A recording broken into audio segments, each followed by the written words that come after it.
Hey, welcome back to the Disney Plus Everyday Challenge, and today we have Sally. This is a documentary from National Geographic, and it is from 2025. It's brand new. It's just came out a few months ago. It is an hour and 44 minutes long, and I need to apologize first before I start here. Yesterday at the end of the episode where I pick the next episode, which is this one, I completely, in my addled late night post Rachel Ray recipe brain, I misidentified Sally Ride as a different female astronaut having to do with the Space Shuttle Challenger disaster, Krista McAuliffe, who's a school teacher.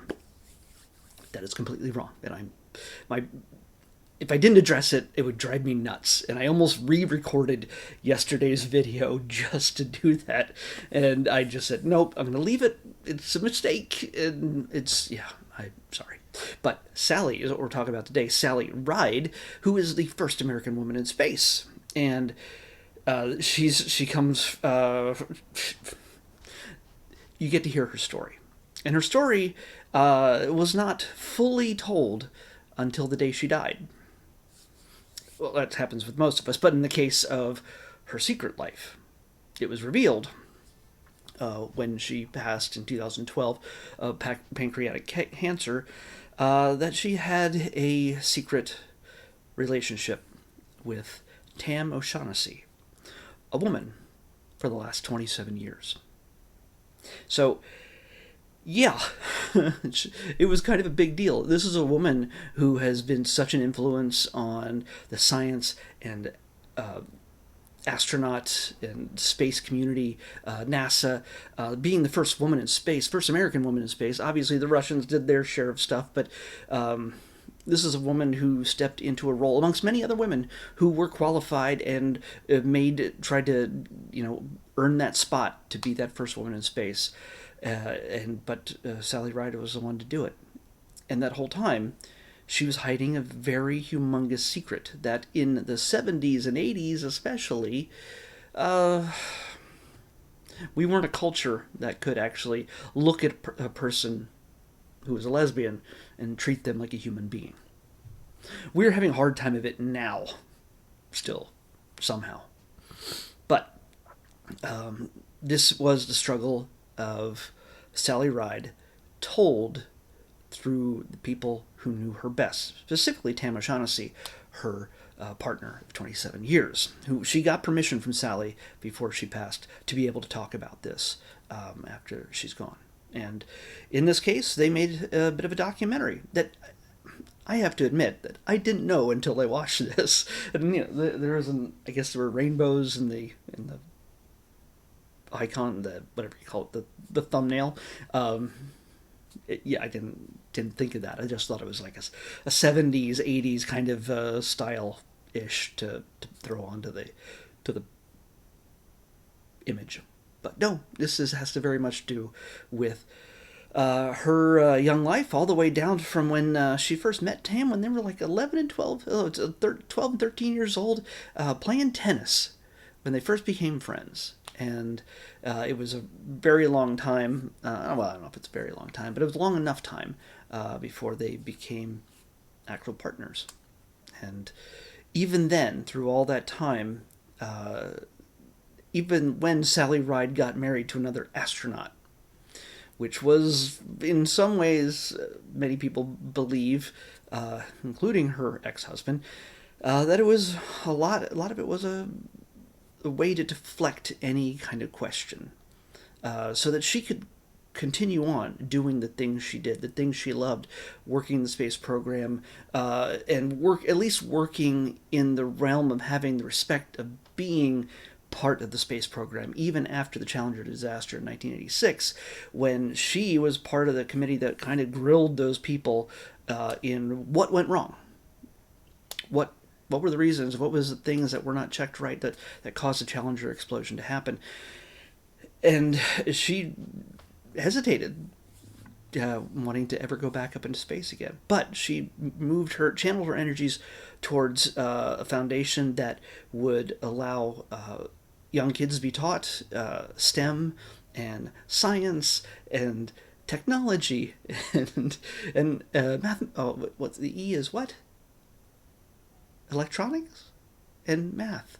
To be able to teach kids, especially young girls, teach them that this is not just a realm for boys. Astronomy, not astrology. Being an astronaut, working in the sciences is not just a job for boys and men. You can take great joy and have great passion in understanding and learning and improving these fields. And why was Sally so interested in doing something like that? Because she lived through it.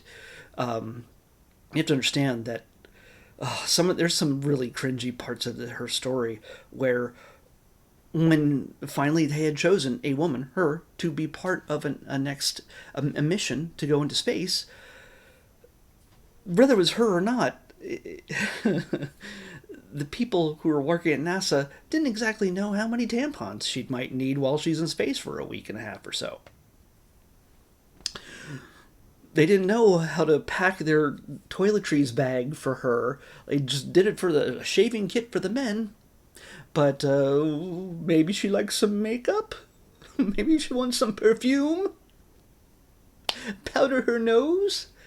It's if it wasn't so cringy, it is funny, but at that time, it's so utterly insulting. And just understanding just how out of touch the people who knew the sciences didn't understand basic biology for women beyond trying to get them trained to be in space, because it's not just like, hey, I'm just going to sign up to go to space now because I'm a woman, because we had to get a woman, and now I get to, no, you have to go through all the rigorous conditioning and training and everything else in order to be an astronaut like any other man. It doesn't matter the color of your skin, or who you love, or what gender you are, what religion you are, what part of the country or the world you're from. It doesn't matter.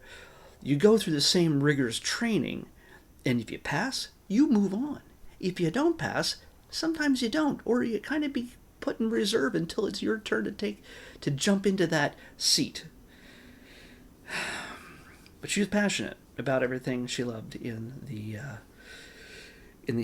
NASA, in the program that she had taken part in, even though it was utterly humiliating so much of the time, and doubly so in the fact that she was a lesbian, a secret lesbian.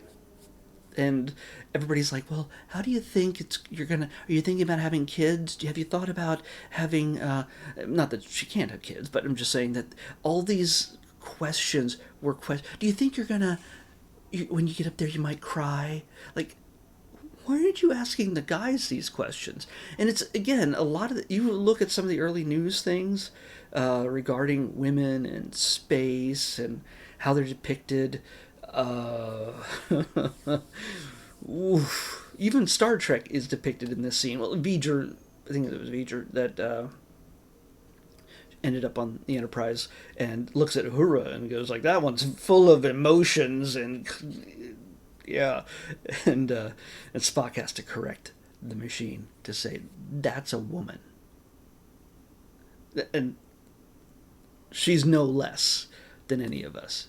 She's a little bit different than some of us, but I don't recall that. I have to look at that episode. I don't recall the space probe having any questions about Spock, because if it was scanning people's emotions or anything else, or physical being, guess what? Spock was off the charts in anything that it should have noticed. Anyway, when you're trying to be a serious person of science, with a dream to go into space,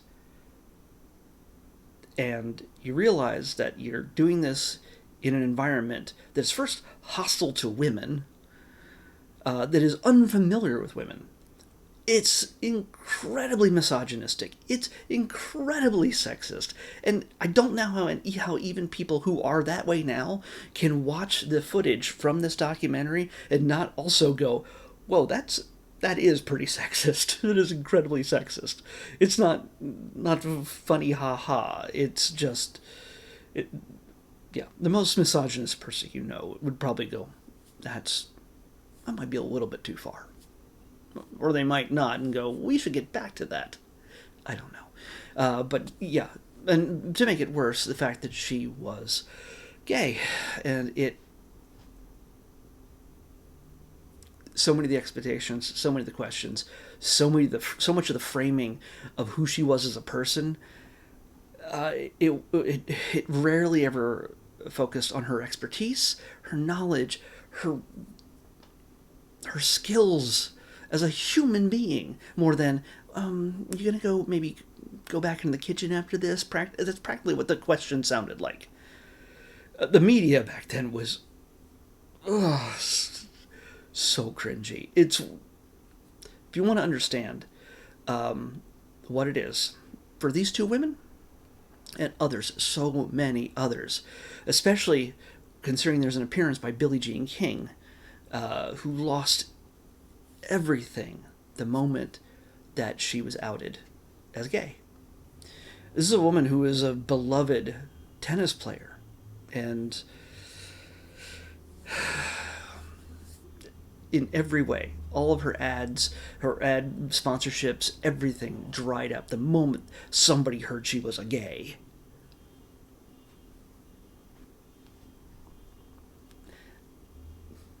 Just, yeah.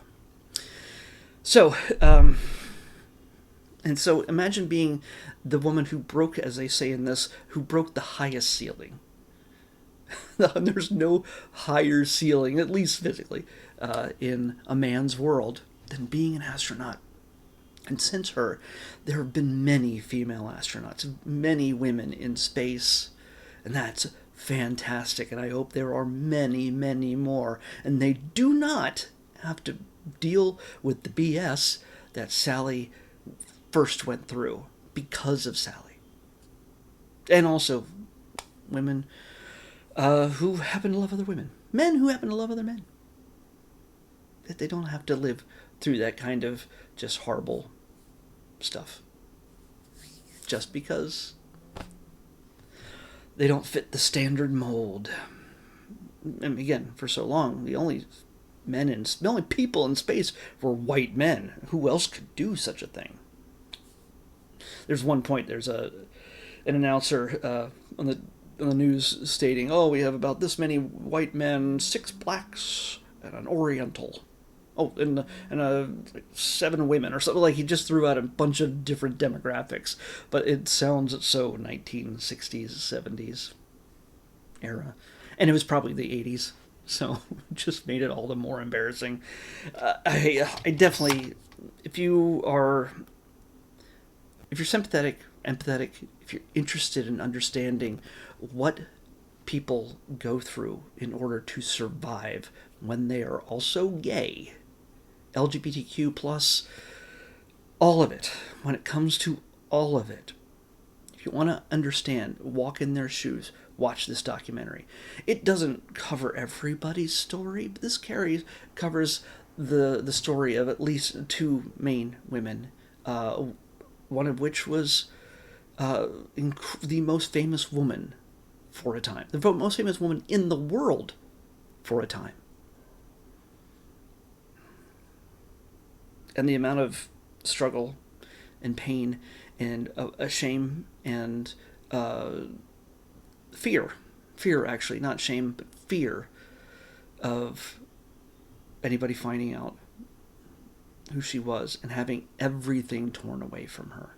If she had ever lived as she was, to be the person who she was. Not a person she's pretending to be, not a person she's dreaming to be, not a person that she's pretending to be, but the person she was. And she didn't get that fully in her life. Yeah, she had well, you can watch the documentary to find how she and Tam went through their lives and how things worked out between the two of them, even unto the end. So it's I highly recommend this. This probably came out in June for Pride Month, but yeah, it doesn't have to be watched in June. So give it a shot. I think if you can identify with these women, and so many like them, or you know people that you want to help understand a little bit better, this is essential. It's a piece of history too. It's a piece of history to understand how the most famous person in the world at one point was a gay woman who went to outer space, who achieved her dreams, and still did them, even though knowing that one little tiny slip up could have taken everything away from her for no good reason, just due to bigotry. And bigotry is never a reason for anything. Let's pick tomorrow's episode. 20. 20. Okay, well, we got really close on that one, but there's so many documentaries. I know that this is going to seem like just a pile of documentaries in a row. This one is a series. I'm going to just watch one episode, more than likely, unless I really love it. And this is one of those things that I don't even know why it's on Disney Plus. It's pulled from another cable network that has some acronym that nobody's ever heard of, probably. I don't know. Did I choose this for a Halloween? No, I probably did. I don't think I chose it for a Halloween thing, because it's not meant to be spooky, but it is kind of true crime. And some of you like true crime stuff, sure. It just doesn't seem to fit right on Disney Plus. Put it on Hulu. Put all the true crime on Hulu. It just doesn't feel like Disney Plus to me. But we're going to be watching at least one episode of Death in the Dorms. So, yeah. True crime. Death in the Dorms pretty much gives us a setting and the crime. And who somebody did it with a candlestick or the revolver or whatever, we'll find out in the next episode. Death of the Dorms is what we're watching in the next Disney Plus Everyday Challenge. I'll see you back here tomorrow with that.